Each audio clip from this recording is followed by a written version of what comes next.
And now we will be moving on the third panel, which is on the Russian Orthodox Church and the state. So taking kind of a broader view on the interaction between the church and the state, but also on the place of society in that, on memory, on what is happening at the grassroots level. And here also we have a wonderful combination of colleagues. We have Mikhail Suslov from the University of Copenhagen, Denmark, Bojidar Kolov from the University of Oslo, Norway, Ivan Greg from our here George Washington University, and Boris for Higher School of Economics, now outside of Russia. So welcome for this third panel. Thank you for being with us for continuing the discussion. And Misha, I will give you the floor to begin with. Thank you. Hello everyone. I hope you can hear me, right?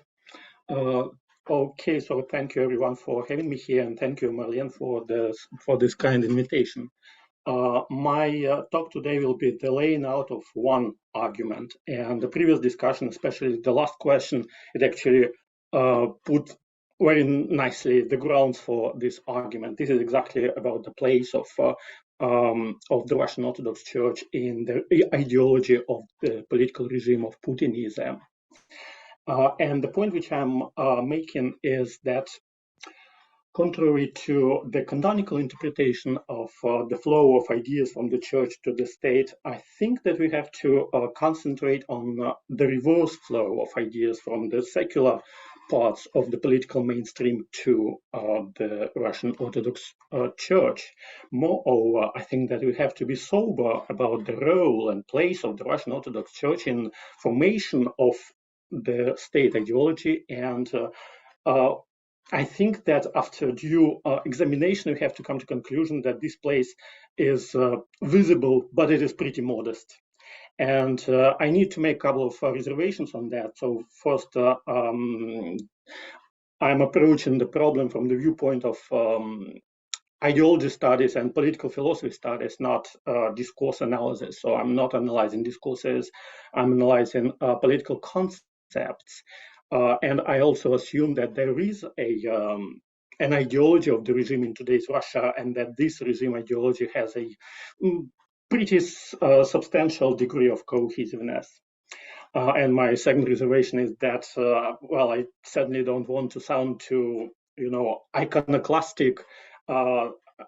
I do recognize the importance of the church in this dialogue with the state secular intellectuals, but I think that, well, the place should be understood correctly.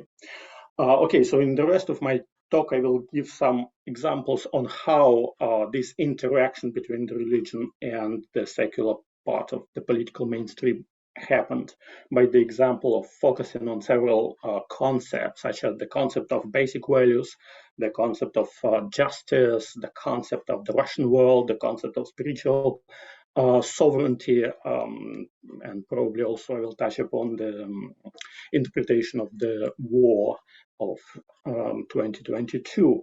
And I have a bad premonition that probably I won't have time to cover this also. But at least what is important is to lay out the argument, and I definitely need somebody to stop me at some point. Okay, so the first example is the concept of basic values. The concept of basic values was elaborated by Patriarch Kirill in 2009 when he came to power, when he became Patriarch. And in a nutshell, it means that, well, it's a response to globalization. It means basically that we are surrounded by massive information flows. And in the globalized world, we have different pieces of information coming from different corners of the world and different cultural products. And in this condition, we need to have a kind of lighthouse which would help us not to lose our identity. And this lighthouse was called basic values. Kirill is also using another metaphor, the metaphor of cultural filters. In his understanding, these basic values are like cultural filters or grid of values through which every one of us should perceive this information flows. And some parts of this information should be adopted, accepted, and some should be cast away. What is interesting about that is that approximately around the same time, even earlier, in 2007, 2009, a very similar kind of debate was staged, and it was close to the United Russia Party and United Russia Party's intellectual clubs. I'm talking specifically about the Center for Social Conservative Policy and some of the party's in-house academic platforms, such as the Center of Conservatism Studies at the Moscow State University and St. Petersburg State University. And in this period, what was debated is the ideological program of the party, which was finally adopted in 2009. And so this was also the period when Medvedev assumed the position of the Russian president. And if you remember his slogan, his major takeaway point was modernization. And the party before declared itself as mildly conservative. So the conceptual challenge for party intellectuals was how to combine these two things, how to have a cake and eat it, how to be conservative and support modernization. And then the most momentous, the most consequential change happened in the intellectual history of well, at least in the history of Putinism. This conceptual challenge was resolved in this way. So we do not have to preserve socio-political forms, but we have to preserve cultural identity. So this was the identitarian turn which the party adopted around 2008, 2009. And the basic values discourses promoted by Patriarch Kirill is this religious response to basically the same idea, the idea of identitarian, right-wing identitarianism, or it could be called in another way, organicist populism, the idea that a nation has a stable, immutable core of identity. And as we can tease out from that, Patriarch Kirill was certainly on the same page with secular intellectuals. And there were several examples when the PR department of the Russian Orthodox Church met with the representatives of the United Russia Party, especially in 2010, 2011, and they discussed exactly that, basic values and identitarian turn. But it would be, I think, a misinterpretation to claim that Patriarch Kirill inspired those secular intellectuals to adopt this kind of thinking. The idea of basic values was expressed in its most clear form in 2011 when the World Russian People's Assembly adopted the so-called Declaration of Basic Values, the fundament of national identity. What is interesting is that they gave approximately a dozen of different values, basic values, but they also ranked them. So we can judge what is valued first in the first place and what is valued in the second place and so on. So in the first place, you have faith. Believe in God, which is probably understandable because this is a more or less religious organization. But it is meaningful what comes second. And what comes second is the concept of justice. And at this point, it is legitimate to ask, what is the interpretation of justice from the religious viewpoint? You can assume that that there is a certain mythology around the concept of Russian justice, that in Russia, they have kind of more specific, peculiar, intimate relation with the idea of justice, that justice in Russian interpretation includes three actually different things: cognitive justice as correctness, moral justice as righteousness, and social justice as fair distribution. And here you can also recollect Slavophiles who pointed at the internal justice and external justice, internal moral justice and external legal justice, and it helped them to spotlight the juxtaposition between Russia, which is about the internal justice, and the West, which is about external justice. And then this discourse was picked up by Russian populists, Narodniki, especially Mikhailovsky, who wrote brilliant articles, essays about that, arguing that probably in the future it would be possible to reconcile.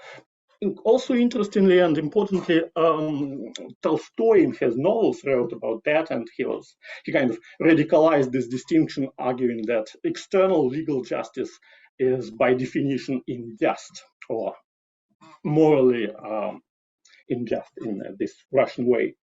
There are two other different arguments about justice. Justice as kind of alignment with teleological understanding of what society should be, this Aristotelian understanding of justice, which transmogrified into this Bolshevik understanding of revolutionary justice, революционная справедливость. Or you can also recollect this Western line of debates about justice from the 1970s about the communitarian and Kantian understanding of justice. So you have plenty of possibilities to interpret justice, also grounding on the Russian intellectual tradition. So let's read what was defined as justice in this document. So they defined the justice as yes, justice is equality of social, political, economic rights, fair reward and punishment. So this is a very canonical, very typical Kantian, I would say even liberal understanding of justice, with the kind of bent or inclination towards social democratic egalitarian interpretation. It's not religious, it's not it does not tap into this Slavophile legacy of justice. I would say that it was influenced by the left-wing social democratic understanding in line with the popular people's demand for justice as retribution for the riches of the oligarchs, for injustices from the 90s and so on. And why this is important? Because if you look into the secular interpretation of justice, especially secular interpretation of justice, which became so prominent in the context of Russia's invasion of Ukraine in 2022,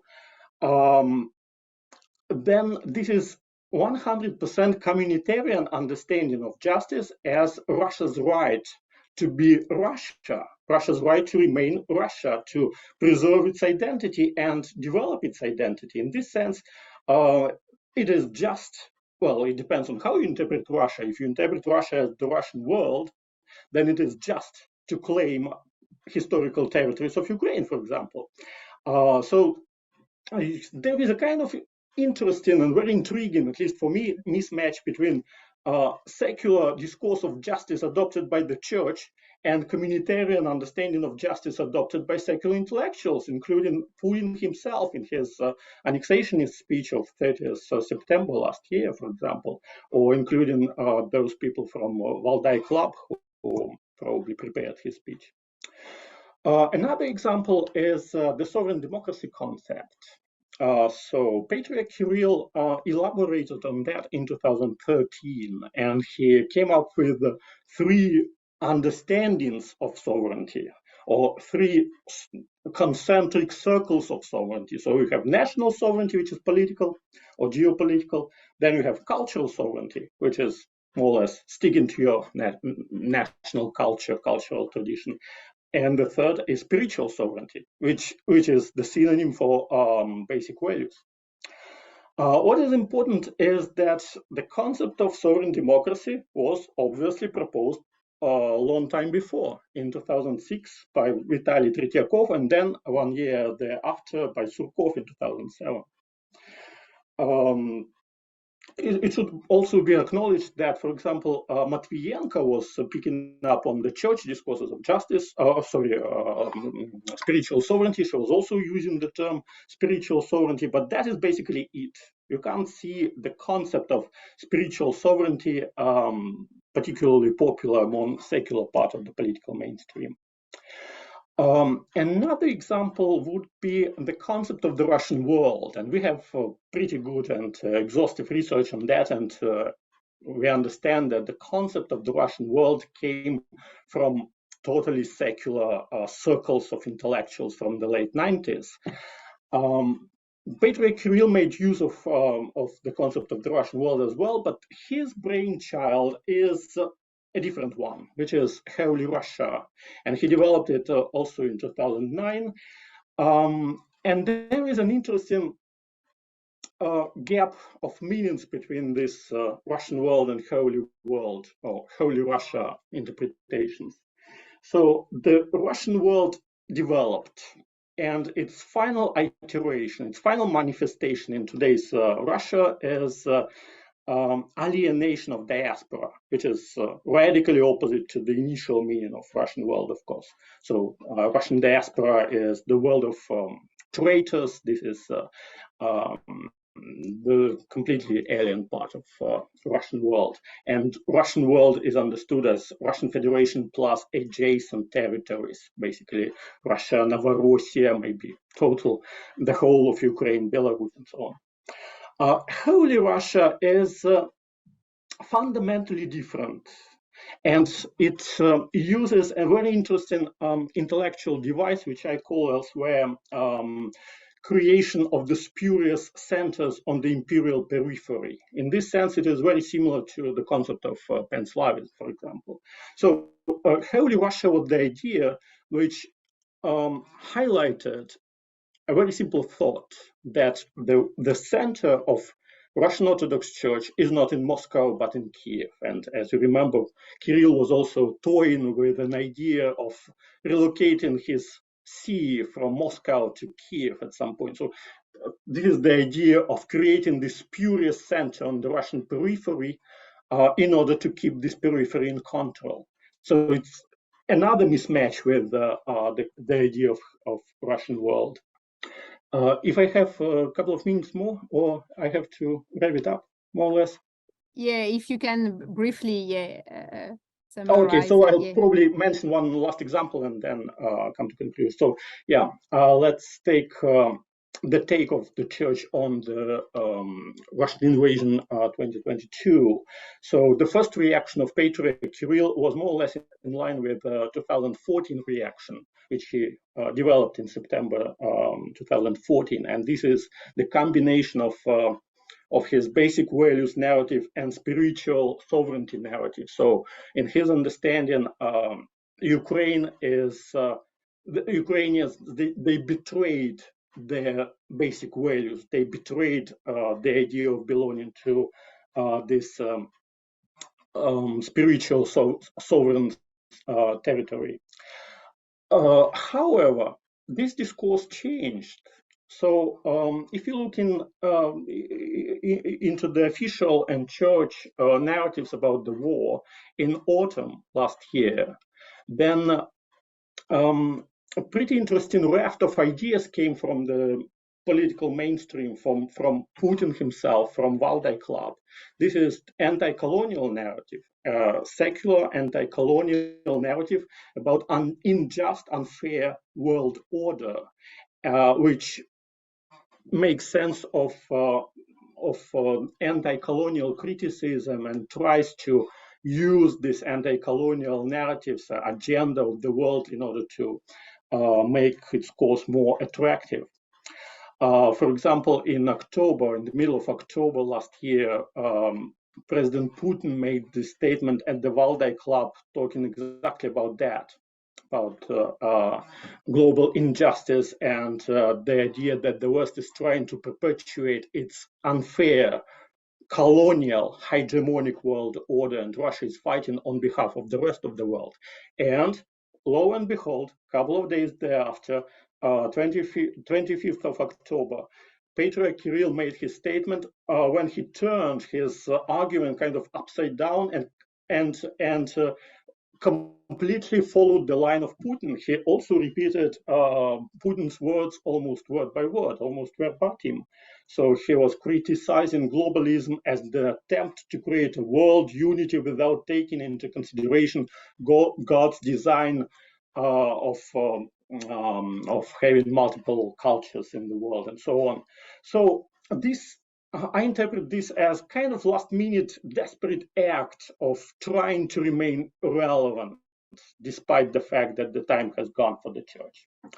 Okay, so just to make the conclusion, in my understanding, the church and the state, they certainly look eye to eye. They understand each other very well because they share the same political philosophy of right-wing communitarianism. But it is not totally correct to claim that the church inspired the state to adopt this doctrine. I think it was probably mutual dialogical process, or the idea were hovering in the air, and it is certainly the intellectuals from the United Russia in 2009 who should be credited as the founders of this new ideological constellation. And the most important source of inspiration for secular ideology of Putinism today, it comes not from the church, it comes from the red-brown opposition from these margins which suddenly became centers. Yeah, probably I have to stop here. Thank you. Thank you so much, Misha. That was a great presentation and a really nice way to open the discussion for that panel. So I'm now giving the floor to Bojidar, who will be also looking at the church kind of identity and a relationship to the state in a more kind of historical perspective. Hello. Yeah, I hope you can hear me well. Perfect. It's a great pleasure to be this esteemed company of scholars. What I'm going to share with you today is basically the findings of a book chapter I wrote for an edited volume that my supervisor at the University of Oslo, Paul Costo, and his colleague Helge Blackisrud are editing, which is basically a product of our project, Values-Based Regime Legitimation in Russia. You can see here the web page of the project. So my basic findings are actually a pretty good summary and maybe a development of many of the arguments that have been shared so far. And I'll start with basically what was the logic behind the Patriarchate's position on the invasion. So I would like to think of that position mostly in terms of what I call ecclesiastical power, great power nationalism. So for me, here power relations are really what is crucial, not so much the traditional values or all the rest of its components, like civilizational nationalism that refers more to this geopolitical dimension of the church's discourse, or the militarism and so on. The crucial dimension is really how the relationship between Russia and the rest of the world looks like. So I see this fusion of messianic understanding of Russia as the promoter and protector of a particular set of values, and its understanding of its role in the world as really what has been shared earlier as a counter-hegemony. So these categories of liberalism and conservatism are really the names of two sides of a mobile political frontier, not so much descriptive notions. So how this picture emerged? Because it's not something that appeared in February this year. So we can trace this probably 13th, 14th centuries back to the Byzantine Empire and the role of the church there. But we don't have time for 1400 years of history, although my presentation is it has something to do with history. But the point here is not to count the facts and to trace the process, but to see what was really the nature of this relationship. And I believe that was a relationship of recolonization. So the Russian state, taking its cue from the Byzantine Empire, from the Eastern Roman Empire, colonized and recolonized the church several times. And the last two episodes probably featured great reforms and the Soviet church policies. And how did this colonization function? So it was a combination of oppression and dispossession and provision of privileges and security. So the state was basically controlling the church in various ways in different periods of times, but it's been always there to control. And at the same time, secure the church with a near monopoly in the so-called spiritual field.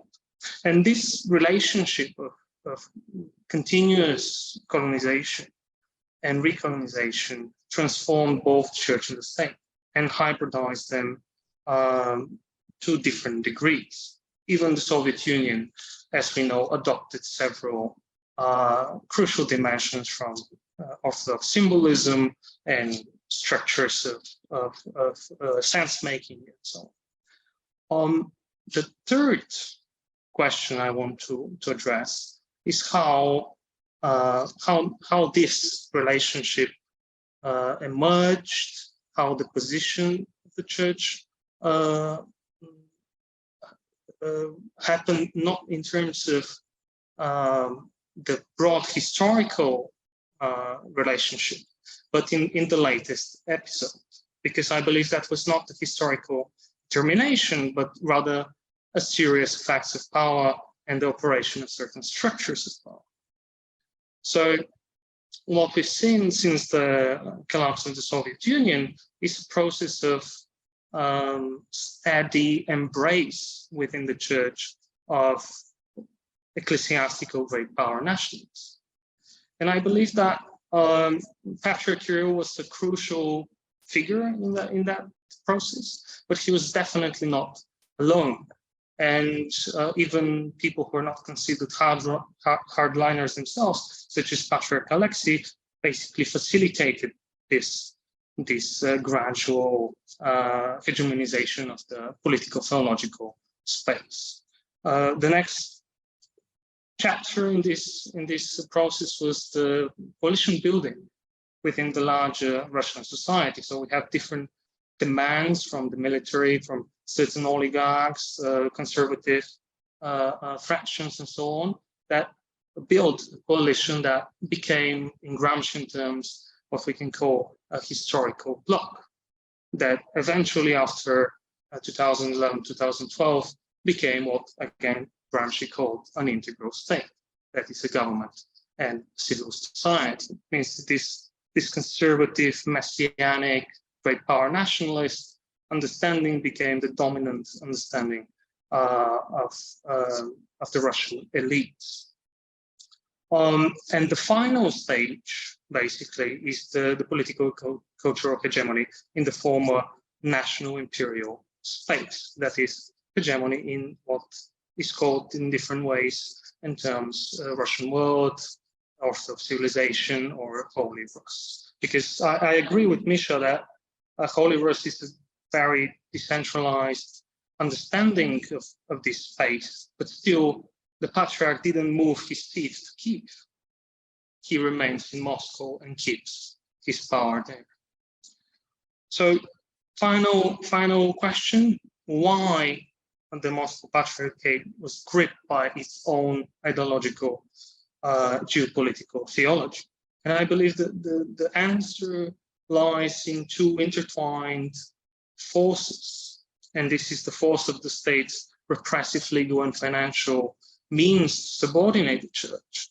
And it's perhaps more importantly, force as a desirable object of identification. What I mean by that is that, well, you can call it the Stockholm syndrome or identification with the aggressor, but at any rate, the church demonstrates a clear desire, clear drive to recapture the phantasmatic fullness of Russia, which means a unity between the three hypostases, if you will, of church, state, and people. And the state is understood here as an object of God's love, as something that is to be transformed and purified on the principles of God commanded love, which is basically a quote from the social doctrine of the church from 2000. And the second dimension, the people, are again something that has been divided by this other and has to become again full, united, complete, total. So this whole understanding of Russia as a totality has to be recaptured, and this is the fantasy that drives the geopolitical theology that I argue inspired to a great extent, maybe not the war, but the ideology that justifies the war. So my conclusions are that the church looks like something similar to a subaltern hegemon. That means that it occupies a pseudo-hegemonic political position within this order, without having, however, a political identity independent from the state. So that characterizes it at the same time as aspiring hegemon, but at the same time subordinated to the great power nationalist ethos. So the Patriarchate does exercise political agency, but that is only the agency to act and speak on behalf of the great Orthodox state, even when the latter is not there. If we trace the discourse of the church, even in the early 1990s, when there was no Putin, there was no, great power, the church was speaking that language on the highest level. And there are quotes from both Metropolitan and Kirill, and from documents of the church, and from the People's Council, World Russian People's Council, that are entirely in that rhetorical line that we see today. So I agree here with Adamski that there's much more continuity than change. So the final conclusion, I believe, here is that after 300 years of state control, the liberated church has revived its master. And that master is that not just an authoritarian state, but an orthodox great power, right? So that's my contribution for today. Hope I didn't exceed the time. No, that was perfect. Thank you so much, Bojidar. I think it was a really great contribution to the discussion to have this kind of historical perspective, and the conclusion you were offering things really fascinating. And now I would like to give the floor to Ivan Greg, who will be bringing us to the kind of grassroots level of Orthodox civil society and the role they have played in kind of shaping the symphony of ideology that we have now between the church and the state. Ivan, the floor is yours. Yeah, thank you. Hello, everyone. It's great to have a chance to present research in such a great company. So I'm sharing the screen, and there is an issue with this for some reason. So okay, it does not allow me to. It should work now. Yeah, I mean, it's just let me try to do this once again. I'm sorry for.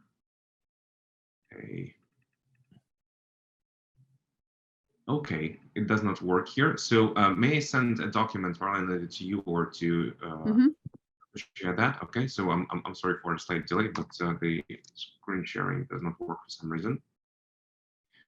Yeah, so today I'll present on grassroots movements that I will generally call civil society, meaning that orthodoxy and relations to the church is a kind of a core of of ideology of these movements and their legitimacy to the outside world. So there will be a table that will present their distribution.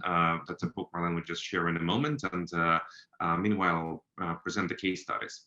So I picked 25 organizations that we can generally call a civil society, in a very broad sense, meaning that they can attribute themselves as civil society, right? Or we can generally attribute themselves as civil society. This list includes non-profits, movements, elites, Orthodox clubs, and government-organized non-profits, gongos. So why I included gongos as well, and just want to present this general scope. So about gongos, first of all, is that I have a general argument that the vast majority of them were organized in the manner that there was an enthusiastic group of activists that came to elites and group of elites and persuaded them to create a non-profit, right? That's what I learned was the usual start of almost each gongo. So why 25? Because we have way more of them. I think we can speak about thousands of organizations by now. Some of them are super small, having like 200 people on the VK groups and so on. So I just picked the one that we can consider representative and we'll just demonstrate the general scope. So now you can see the table. So as for the accesses of this table, we'll need to scroll that a bit, but we can do this later as well. Marlon, can you zoom it out a bit, please? Yep. Yeah. So there. So as for, I'm sorry for this inconveniences here. Yeah, thank you so much. So as for the accesses, we have fundamentalists, as you can see on at the top left corner, and Democrats on the top right corner. That's for the political stances of those groups. And once again, I use the term liberal, not liberals, but Democrats, because sometimes they're called liberals just to show that they're not kind of liberals in the US sense at all, right? It's more kind of this Democrat notion that is widespread in the US. And on that axis, we can see that I distributed them by their affiliation to religion, meaning that the role that theology plays in their narratives and their ideology, and politics, right? Meaning that their major goals are political, and they use the Orthodox and Russian Orthodox Church to promote their political agendas. So those marked with red, those that supported the war openly, marked yellow, those that kept silent, green, the ones that were against the war openly. Try to find at least one green cell out here, none. Right, and orange is the ones that did not say anything but supported the war, or at least the front, the effort or the cause, right? So let's go from the most boring ones and the fewer ones, the Democrats that care about religions, right? So Transfigurer Brotherhood is the top-notch old non-profit that is concerned about theology, religion, and is considered to be liberal amongst the others. They were silent, and only in the one interview recently, its leader, Father Kochetkov, pronounced that he generally supports the idea of the annexation of Crimea, but no support to the war at all, and they are super cautious for now. So Sveta Tikhi is an organization, once again, that's the top right corner, is an organization that supports the families of the priests and sends money to them. So especially when they are in need, when they have a lot of children, and you know, it's a kind of created by young urban people who just want to be a part of this church world and support them as a civil society in the way that we are used to. So from the conservative side of the religious scope, we have the Orthodox World Foundation and the Foundation for Reconstruction of Orthodox Churches. Once again, they are more affiliated to the church, less independent in the civil field, silent, and it seems that you know, for in their scope, at least informational scope, nothing is going on outside there in Ukraine. But I should admit that the head of the Christian World Foundation noticed that he's generally goes within the framework of the church, but he's not participating in any political events, not commenting them, because it goes against his understanding of his religious mission, right? So he tried nominally to distance from that, saying like, I'm going with the church, but I'm not saying anything that it goes against my understanding of the religion. So the most interesting part, the left corner, the bottom left corner, where we have all the red organizations. Marlene, if you could zoom in a bit, I would present what we have down there. So I also I divided it in blocks, and so I would like to start with the block that is at the left. So there are two organizations. The first one is called INEC. The second one is called the International Foundation for Slavic Languages and Cultures. So INEC is the foundation that supports religious re-education of prisoners. They work with prison. Believe it or not, they work with the private military company of Wagner, and they supported the war from the very beginning, from the very first day, right? So it was basically their major cause to re-educate prisoners to the Orthodox ethics in general, and now to re-educate them as Orthodox warriors. I would like to cite one of the articles of a priest, Andrei Polivoy, who says, who represents this organization, and says that the enemy is motivated by nationalism and neo-pagan fairy tales, which are mixed with the heritage of the Third Reich. Putting it plainly, it is Satanism. So quite a popular fundamentalist narrative with the actual actions. So International Foundation for Slavic Languages and Cultures, it was it's probably one of the earliest non-profits that emerged in 1989, and it was headed by sculptor and hardcore monarchist Kolov for a long time, and now they think that Kolov was killed by the Jewish conspiracy in the Kremlin. Right, so from their perspective, Putin represents this Jewish conspiracy. He's hunting them, and in the same time, now they aligned with the Kremlin for the cause to support the war in Ukraine. So the second block, which is not marked with color, that's Foundation for Strengthening of Traditional Values and the Flag of Empire. It represents a whole group of organizations that have no activity at all. They were created mostly by Dmitry Smirnov, who has passed away. And if we look at broader their activities and the activities of other foundations like this, that do not have any media presence and we do not know what they're doing, they are part of a financial scheme, as my previous research demonstrated on others. But this is only my assumption at this point about these specific organizations. But we have this whole scope of organizations that just are not in the media sphere at all. This large square at the bottom, which includes 4 organizations, these are the political entrepreneurs.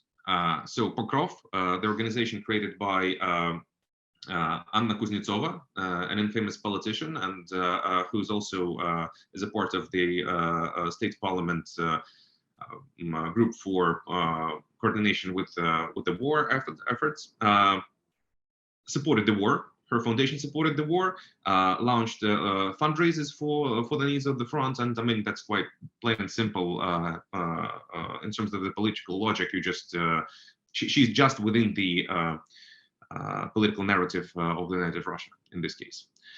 So foundation of Vasily the Great. This is the foundation of Vyacheslav Malafey. So Malafey supported the first war, actually not the first war, as we know now, the beginning of the war in 2014 in Donbass, and still supports it now with money and media coverage through his group Tsargrad. At the very bottom, we see the nonprofit Golden Vitis. It was also created in 1992, a really old organization headed by Nikolai Burlyaev. If you remember the film Ivanovo Detstvo, he was that small kid, Ivan, right? So he was the actor who played in this movie. Now it's now Golden Vitis is spelled only through the Z's, right? And it's fully supportive of the war, sends warriors, Orthodox Christian warriors, as they call them, to the front, and a lot of support. So Sabratnichestvo, that stands to the right of the Golden Vitas. This is a gongo created by Andrei Klishis. If you follow Russian politics, I can put full stop here and just keep on, right? But if you don't, then I shall present this person as one of the hawks in Russian elites, and he created this organization specifically to support the strengthening of civil society and its initiative in Donbass and realization of initiatives for promoting of traditional and moral and spiritual values. Once again, the idea is quite plain and simple and goes within the general scope of political logic in Russia. Russian Noble Assembly. This is an increasingly important organization, which is often attributed as a bunch of freaks that try to get their legitimacy from their old noble heritage and so on. But in fact, they were a key. They played a key role in formation of the anti-Ukrainian sentiments in Russia before 2014, and especially when we talk about its former leader Zurab Chevchavadze. So back then, in the early 1980s, Vyacheslav Malafeyev, who heads now the foundation of Vasily the Great, wrote letters to Zurab Chevchavadze asking him to introduce him to the Grand Duke Vladimir Kirillovich, who was still in France by then. And when Chevchavadze came to Russia, he was introduced to Malafeyev. Then he was the person who introduced Baradai, the first.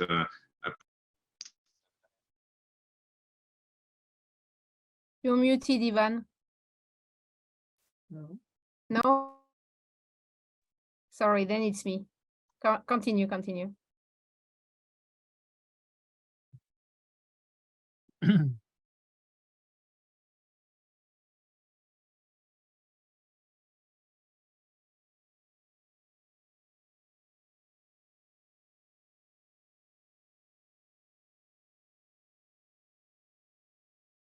I can't hear him either. Okay, Ivan, we cannot hear you anymore. So it's not on my computer, it's on yours.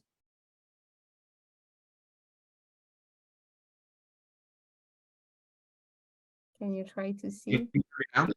Yeah, now you're back. Okay, now I wonder for how long I was speaking.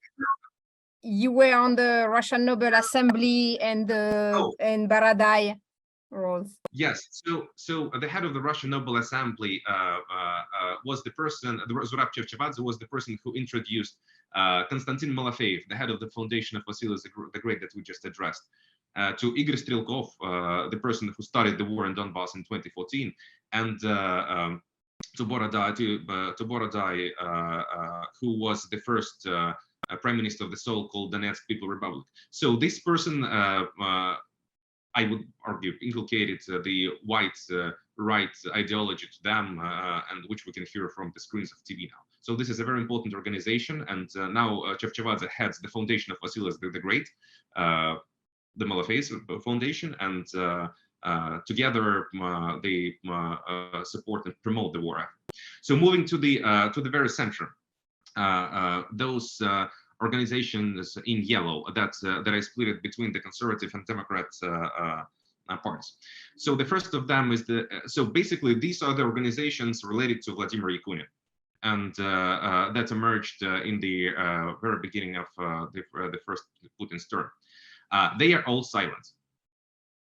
The war is not happening in their informational sphere, and these are the organizations that started from the St. Andrews Foundation, which was founded in 1992. In my interview a long time ago with Vladimir Yakunin, he said that in 1998, the representatives of this foundation came to him to ask for support, money, and so on, and he joined them. And then when Putin was running for his first presidency, the head of this foundation was his envoy. So this was one of the interventions of this illiberal civil society groups with Orthodox ethics into politics back then. And then they were consumed by the Kremlin and started to create other organizations such as Russian Athos Society, which is an elite club in St. Petersburg, that are just enjoying them on their own without being really public. So they have not ever supported the war as an organization openly, at least recently. Fond Istoki, which is an endowment, and Trans-Soyuz is another organization for promotion of Christian Orthodox values, organized around the Russian Railroads Company Circle. Generally, I think I shall summarize it now, right? So I'm out of time. So basically, as we see from this general and very brief sketch of what's going on in the field of civil and semi-civil, let's put it like that, society and activism, we have a lot of organizations, and the majority of organizations that are now doing politics within this fundamentalist narrative. Most of them support the war. There is not a single significant organizations that was against. And we have a lot of organizations that are silent, including not only those who just want to stay in the field, but those that facilitated the rise of conservatism in Russia in the early zeros, including this consortium of Orthodox organizations for promotion of Christian values arranged by Vladimir Yakunin and Putin, actually. He was also personally involved in that really heavily.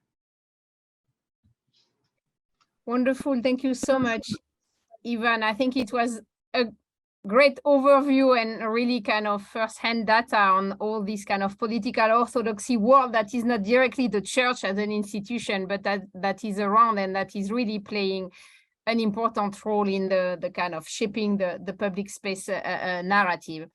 And now I would like to give the floor to Boris, who will be discussing the Soviet heroic narrative in post-Soviet Church Orthodox groups and how the memory or the celebration of the Second World War is also kind of integrated into the church narrative. Boris, the floor is yours, and thank you so much for making it, because I know it's very late where you are right now. Oh, yeah. No problem. Thank you very much for giving me a floor. I would stress my attention.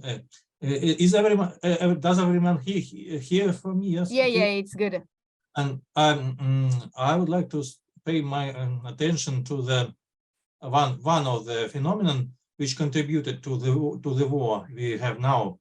The narratives of Great Patriotic War in Soviet Union, which were implemented in the Russian Orthodox Church discourse later in post-Soviet time, but it's not only.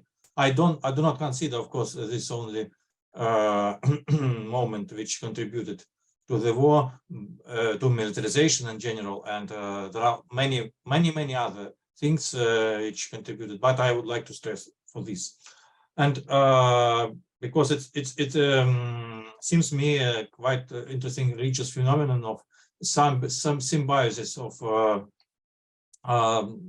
quite secular language and implication of this secular language into the church language. So religiosinization or sacralization of some secular language, but indeed this language was secular in some extent, but this language during the Soviet power also was contented and included some moment of religious senses. So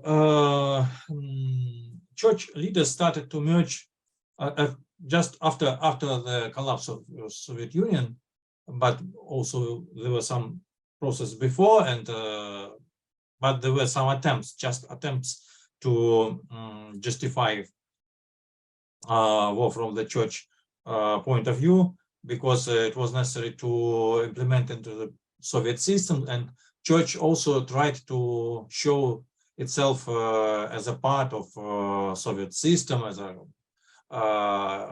quite legitimate and without any conflict, that the church supported Great Patriotic War. But after the collapse of Soviet Union, this process discovered quite other dimension. Church leaders started to merge the political and spiritual significance of the Great Patriotic War in their speeches. For instance, according to Patriarch Alexei II in 1995, the wartime years taught us a lesson of unity, mutual help, sacrificial life, which breached all ethnic, political, national, and personal barriers, offenses, and ambitions. And the memory of the victory helps us overcome the strife of this world. So while using this expression, the strife of this world, to overcome the strife of this world, the Patriarch appealed to the well-known expression which described to Reverend Sergei of Radonezh, when Sergei told about Holy Trinity, icon of Holy Trinity, the icon of which he advised his audience to gaze at, so that the view of the Holy Trinity may overcome the fear of the hateful strife of this world. So, speaking about the victory in the Great Patriotic War, Patriarch Alexei compares the conciliatory meaning of this victory with the placating effect of the Holy Trinity, and adds a theological understanding to the war. Then, also according to Patriarch Alexei II, when he told it a few times, and for example in 2005, on the one of the anniversary of Great Victory, he told that many soldiers who had participated in the war later began to serve a priestly dignity, with some veterans becoming monks and confessors. For example, the widely recognized spiritual elder archimandrite Kirill Pavlov. So Patriarch, and not only Patriarch, but also the Church Russian Orthodox audience, Russian Orthodox milieu, and many ideologists tried to, and many priests tried to show that a war had a spiritual meaning for Soviet people. And it is a very famous idea that Great Patriotic War provoked to turn back to the national Russian traditions, to religious traditions, and war helped the church to be again to survive its resurrection. So because Soviet power understood that church was a lie, but not envy, not opponent. So church tried to convince Soviet power that it was a lie. But there was another thing. It was real. I asked the question to Dima Adamski, not occasionally, but because I think that church ahead of the state proclaimed some militaristic views which were not popular during 90s, when society and the Russian state and Russian society were not militarized indeed. But for example, many priests tried to say that, try to condemn society that in neglecting, in ignoring militaristic values in some extent, or I can say in ignoring army. And for example, proto-diacon now, but later, but earlier he was deacon Andrei Kuraev. He changed. Now we all know that he changed his mind very much now. But earlier in 1995, he complained about neglecting Great Patriotic War in the following expressions. He told in 1995, "Let's be honest. This is the last time we celebrate the Victory Day like this. There will be no anniversaries in the coming years, and then the frontline soldiers would pass away. But what do I want to say? In my opinion, this is not the last victorial holiday in our country, because the enemies of Russia have not disappeared, And since the enemies of Russia have not disappeared, it means that there will be new wars, and God willing, there will be new victories, and our descendants will celebrate them. So it's not only opinion of Deacon Andrei Kuraev in 1995, but it opinion expresses of a lot of priests who told something like this, that so they condemn Russian society in neglecting memory of war and neglecting the fact, according to their opinion, that there are a lot of enemies. I heard this song, so-called song from priests. I was involved, immersed very deeply in church milieu in 90s, and I heard this very, very often, that there are a lot of enemies of Russia. So this was important to see how some categories transformed. So I continue about World War II, about Great Patriotic War. One other idea of interpretation of Great Patriotic War is interpreting it as a new Easter. So within ecclesiastical circles, events related to the Great Patriotic War and even the Soviet authorities' treatment of the church began in the 19th be religiously mythologized, and this process became more widespread after the millennium. For example, a popular legend had it that in the winter of 1941-1942, military planes secretly flew around Moscow, but there are a lot of mythology. I won't spend the time while referring to them, but I just would like to remind. But what is most important, there was a very famous song, symbol of appellants, Soviet common part of a common Soviet parlance. Arise, you might, motherland, arise for sacred war, to crush the evil fascist hordes, unite and drive them back. And noble anger leads us to victory against the fascist scum. Arise, our mighty land, arise for sacred war. But now we have some confusion with sacred and holy, but in Russian, священное expression, священное is unique and single. There are no difference. So there are different translations.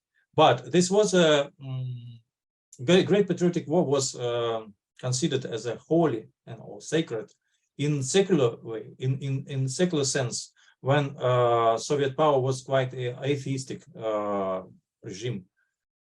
But later in the post-Soviet time, it was started to be interpreted in religious sense also. Thus, Patriarch Kirill Gundyaev ascribed a redemptive character of the Second World War when he said that with the great losses that our people suffered in the war with the fascists, it redeemed the apostasy of the Bolsheviks.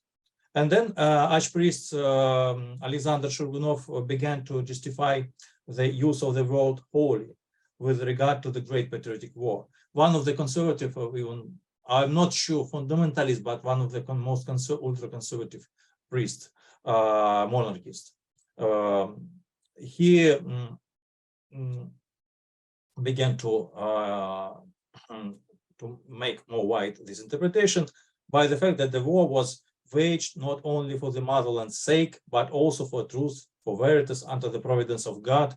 And Shurgunov suggests an invisible mystical reality beyond the Great Patriotic War, where the victory was achieved not only due to the battles, but due to the praise of the Holy Tsar martyr, Nicholas II, and all new martyrs and confessors of Russia, and all the saints who shone in our land.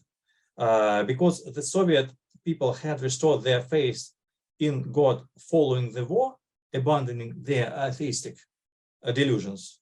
The war had been won not only against fascism, but by conquering the consciousness of, consciousness of the Russian people, amounted to a victory over the October Revolution. So Shirgunov saw as a Shirgunov saw as a reflection of a mysterious cosmic war waged by Russian saints and led by Emperor Nicholas II against demon hordes. Then Archdeacon Vladimir Veselik, or a prominent church figure, also ultra-conservative or fundamentalist, I consider him, has a similar stance. Relying on the religious symbolism of the date of the Nazis' attack on the USSR, he finds significance in the fact that, according to the church's calendar, June of 22 in 1941 was also the day of all feast of all Russian saints. Thus, Veselik perceives the war of the Soviet military as a holy battle, joined by a host of Russian saints against the German invaders. Just like Shirgunov, he sees the deeds of the earthly part of the church as conjoined with that of the saints who fought the Great Patriotic War in heaven. He also finds a redemptive meaning in the Great Patriotic War, adding that this redemption extends also to the pre-revolutionary period and even to the entire civilized European world.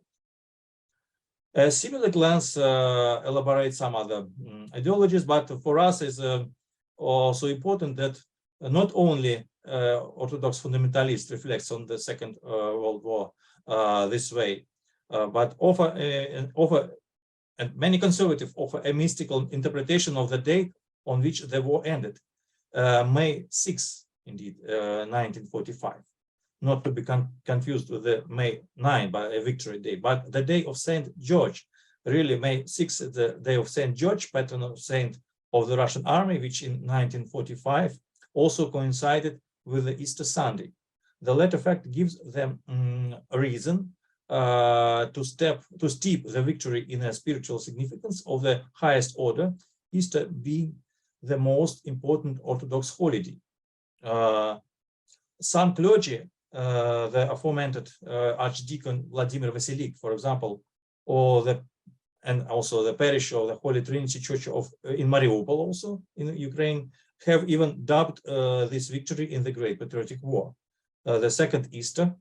For example, the Veselik, or the so there are some other parishes, but also Tsipin, very famous priest, also told about resurrection in 1945. And in addition, the State Duma and the Russian Orthodox Church in April 2015 organized an exhibition titled "The Victory Which Overcomes the World is Our Faith," dedicated simultaneously to Holy Easter and the Great Victory in the Great Patriotic War. Something this fact Anna Briskina pays attention, and she called attention, so stating that the idea came from representatives of the Duma. The Patriarch gave his blessing, and the announcement was placed on the official website of the Russian Orthodox Church. So the title of this exhibition refers to the well-known piece from the Epistle of Apostle John: "Whosoever is born of God overcomes the world, and this is the victory that overcomes the world, even our faith. Who is that overcomes the world, but he that believes that Jesus is the Son of God," where the victory is connected with the faith in Jesus Christ as the Son of God, the main evidence of which is his resurrection, that the Church celebrates as Easter. In the expression, the victory that overcomes the world, not only the statement of John, the theologian, is reproduced, but also an allusion to the world, an allusion to the words of Christ, saying, "Be of good cheer, I have overcome the world," proclaimed in the conversation with his disciples about his divine sonship, Calvary's sufferings, and the forthcoming victory over death through the resurrections. So we see this. Boris, can Can Okay. you conclude? Yeah, so we Okay. keep time for Okay. the Q&A. Yes, Yeah. coincidences are not occasional, are not by case. But later we met, we see how Chaplin tries one of the priests who was mentioned already by Sergei Chepnin and other speakers. He also used this term holy war, but not towards Great Patriotic War, but towards other wars. And also some fundamentalists, for example, Society of Basil the Great and Ilya Maslov, Deacon Ilya Maslov, and some and Vorobyov also try to conjoin this with crusades. And also Patriarch Kirill also used the expression holy. So we can see that that interpretation of narratives of Great Patriotic War and interpretation of heroism. Also, I do not have a time, but I have some places and some phrases when Patriarch and other speakers, church speakers, say about heroism that it's spiritual phenomenon, that it's not a secular, not a physical, but a spiritual phenomenon. And we can, it even can be measure of our spirituality if we are ready to express heroism or are not ready. So we see that these terms were implemented into church language, into the church post-Soviet discourse, and now they're used quite for the situation we see now. Unfortunately, we see that they are used. Okay, I stop. Thank you so much, Boris. It was really fascinating to see that the redemption or redemptive aspect of the discussion on the memory of the war and so on. So thank you all. We have about like 15 minutes for the Q&A. There was in the chat discussion, Natalia was commenting on this anti-colonial narrative of the Russian Orthodox Church in the beginning of the war as a way to mobilize support for the South, for the global South Christian community. And that was making me thinking about what Misha was saying at the beginning about this kind of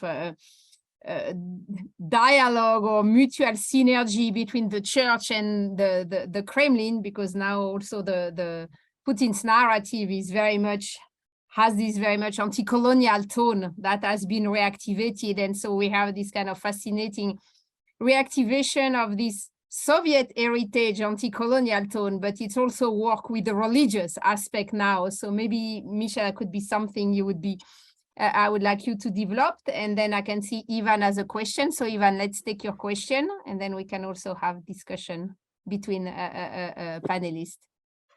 Ivan. Yeah, great point. Yeah, we'll say just 2 words about that. So the anti-colonial discourse is certainly not totally alien to the Russian Orthodox Church, and it was used and profoundly and extensively used under the Soviet Union since 1960s in the Moscow Patriarchate. Actually, it was the master narrative, I would say, of writing on in Journal Moscow Patriarchate about international affairs. So yeah, this has pretty long-going roots. However, when I was saying that Patriarch Kirill adopted this rhetoric relatively recently, I meant exactly that. It's not some kind of discourses out there in the Russian Orthodox Church. I was considering only Patriarch Kirill as the formal leader of the church, and his U-turn or change of opinion is pretty conspicuous. That was my point. In my understanding, probably there are more knowledgeable people on that. In my understanding, this anti-colonial rhetoric was not borrowed from the Soviet period. It was rather some kind of attempt to piggyback on the international agenda of anti-colonial discourses. Very good point, Misha. Thank you. I see Ivan had a question. We can't hear you. You are unmuted, but we still don't hear you. Something with your mic, I guess. We can't hear you yet. No. Did we have other panelists who wanted to ask each other some question? Jason, Bojidar.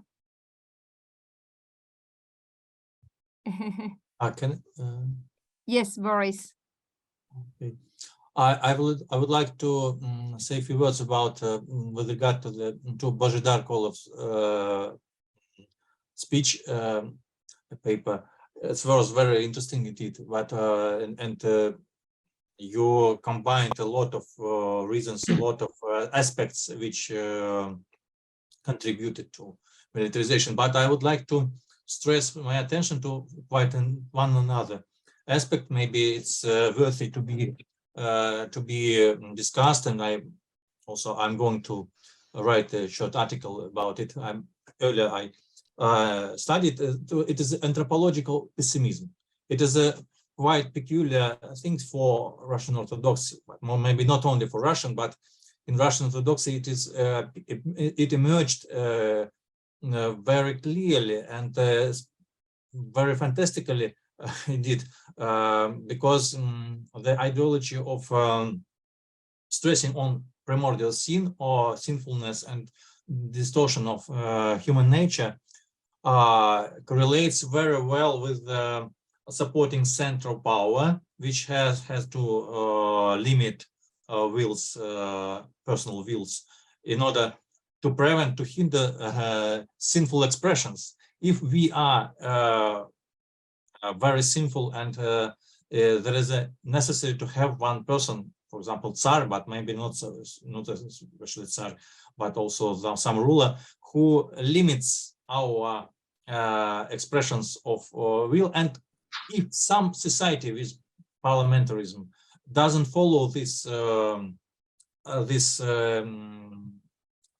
attitude, our regime, our ideology doesn't support this, and also Ukrainians violate this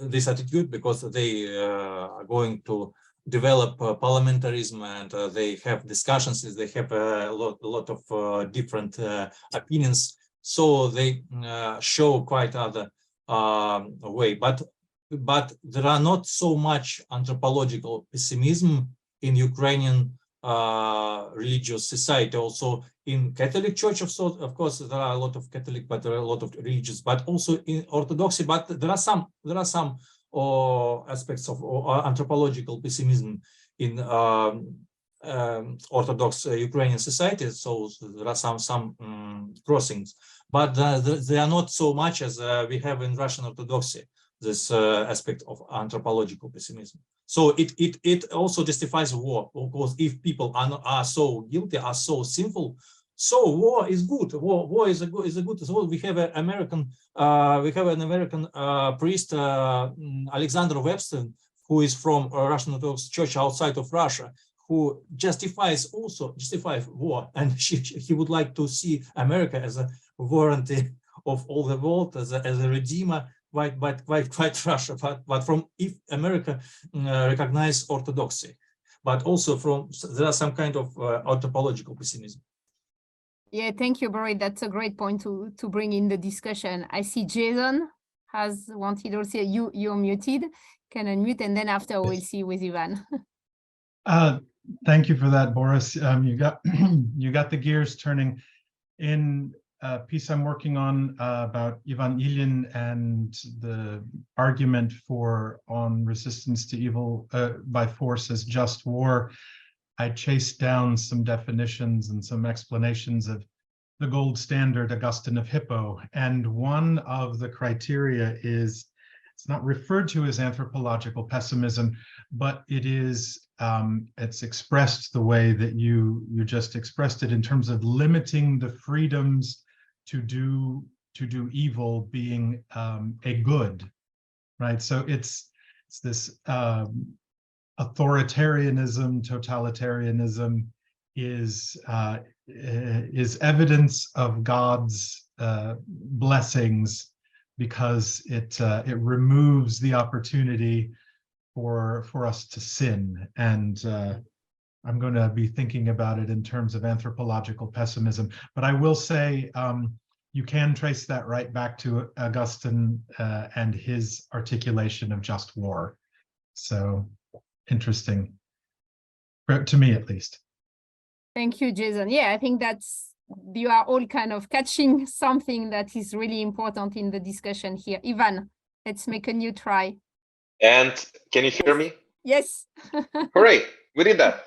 So I just wanted to follow up on the discussion about the post-colonialism and emergence. So I have a slightly different assumption of where it's coming from. And my argument will be that it's coming from the square in Murmansk in 1986, when the Village Post writers got there to celebrate the first day of Slavic languages and unity on May 24. So it was a public meeting of the Writers' Union. So Astafiev, Rasputin, Maslov, all of them, all those names were there. And they made an argument there, which was actually clear from Прощание с матерой, this famous novel, that basically Russia was colonized by the Western idea of communism and destroyed its nature and blah, blah, blah, blah, blah, blah, blah. Right. And they developed this discourse step by step. And then we have the letter of 74 in 1991, when they say it plainly that the West colonized Russia, it's fascism. They are trying to just destroy Russians and kill all Russians and Slavs. And we have all the same narratives, but at the right. So it's not the left-wing post-colonialism, but right post-colonialism that says we are a nation, and that's why we want our own empire, basically, disregarding what you want. So if post-colonialism on the West says that a nation separates and creates a democratic state, their position is that let us be as whatever we want to be, in a sense. And then it was evolving in 1996. The Zemstvo movement adopted the first document, and then probably became one of the foundations of the classes on orthodoxy in 2009, which stated that Russian educational system is colonized by the West. They do not ask let to be ethnocentric. Ethnocentrism and nationalism is the solution to create our own centralized state as we want it. So so basically, I would also probably suggest to take a look at that path of development of right post-colonialism as something similar, but not really the same as post-colonialism in the Western terms. Yeah, that's a great point, Ivan. Thank you so much. And I see we have also a question from Dima Uzlaner asking to Misha Suslov, but I think it's a global discussion. Do we see a continuity between mild conservatism of Medvedev and what happened after 2012? And maybe like to make the discussion broader, how do we analyze the trajectory, right? The evolution. Do we want to see continuity, or do we want to see different phases that may not have happened, of course, but that's so, I think it's a global discussion on kind of, this kind of the ideological background of the regime. Do we want to see a continuity and a kind of radicalization over time, or do we want to see different pieces?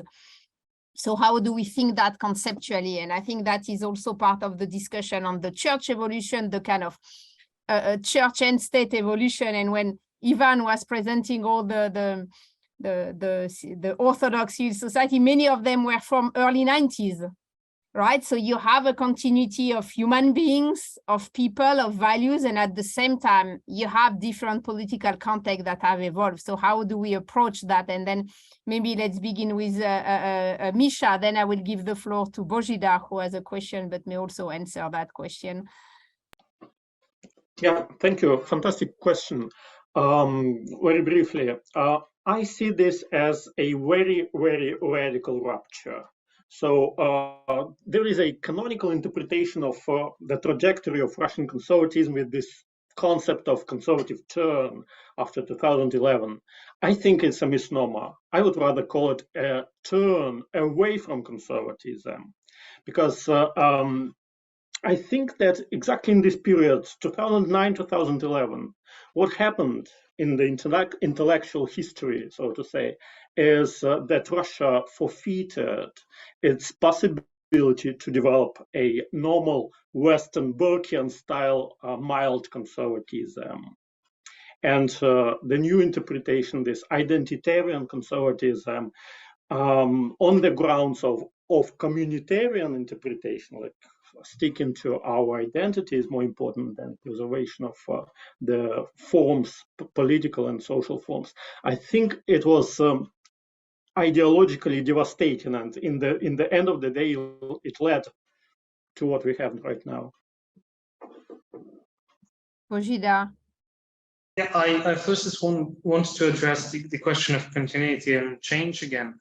And from what I've seen tracing the ecclesiastical discourse on politics from the early 1990s, is that the church's position did not radically change. There was a great continuity there. We can really see from the very beginning. There was, of course, a progressive wing in the 1990s that was, of course, largely subdued in due course. There was a struggle, obviously, and there still is a struggle in the Russian Orthodox Church. But there is a core of ecclesiastical leaders who continuously defended the position they're defending now. What changed radically was the position of the state. I cannot comment on the general intellectual trend as Misha does, but it is pretty obvious that the state changed its position on orthodoxy, on values, and so on in that period, which we call the conservative term. And Ukraine changed.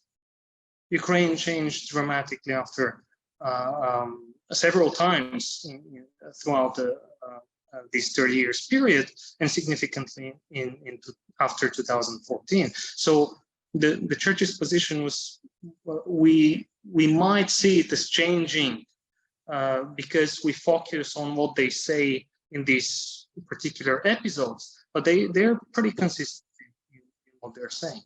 And as to Boris's question, that's extremely interesting. The religious anthropology question. I think there's much to it. Even if you take Freud's myth of the primal horde, the original sin is the sin against authority in this interpretation. It is not the sin against love, against freedom, which is an alternative approach to sin, but it is the sin against power, right? So I think that this is very much there in the Orthodox world. But can I add a little bit? Yeah, add, and then there will be one final question. Yes. Just trying the sin not only it's not only quarrel against power, but also in rebellion, but also the distortion of human nature, and so it justifies violence. So if human is not so good, and Chaplin, for example, some priests say so. But it's very interesting, Bojidar, you said about rebellion against power, so it's very good interpretation also. But I would like to say that if is sinful, so it is justified to violent, to express violence against person who is sinful. Thank you. If we let's take 3 minutes to answer a question. Is there any way we can figure out which ideological motives found the most resonance with ordinary Russian? Is that the Ruski Mir, Holy Russia, anti-colonialism, anti-LGBTQ right, or is that the Great Patriotic War that found the most resistance? My impression would be that it's the war is the only one that really resonates large, but I let you answering that question. Maybe in the order we speak, Misha, Bojidar, Ivan, Boris, and then we will conclude. Yeah, I think this is a hierarchy of values or concepts, and when it is definitely so that the Russians are pretty far from understanding or accepting kind of sophisticated ideological constructions, they do accept and the fundament, the idea that Russia, and this is fair, this is just for Russia to be Russia, not to be the West. This opposition to Westernization and Western way, I think it finds really very meaningful resonance in the population.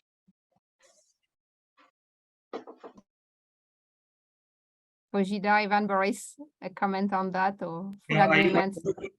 I completely agree with Misha. I think it is the power relations between Russia and the West that are really the arch that governs the whole traditional values, civilizational, and the rest of the theological construction. It is we are different, and difference is what gives us power. Right? It is this identity power nexus that is extremely important. Very good. Yep. Well, Boris, Ivan, any comment on that? Yeah. And what concerns colonialism and anti-colonial reasons, I consider these statements are very justified indeed, because indeed it's maybe its main paradigm, main matrix, which provokes any other, which coincides with some other elements, for example, anthropological pessimism, many others. But indeed, it's a frame. It is a frame which it is a key frame which conditions militarization and a rejection of Western values. Thank you. Ivan, do you wanted to add something, and then we will conclude? Yeah, I'll just support the statement that there's this big anti-Western umbrella ideological construction, and what we've seen from quantitative analysis is not systematic, so it can be an observation rather than a conclusion. Is that neither of keywords related to those discourses really got significant reflection in the public, meaning that they're throwing in denazification.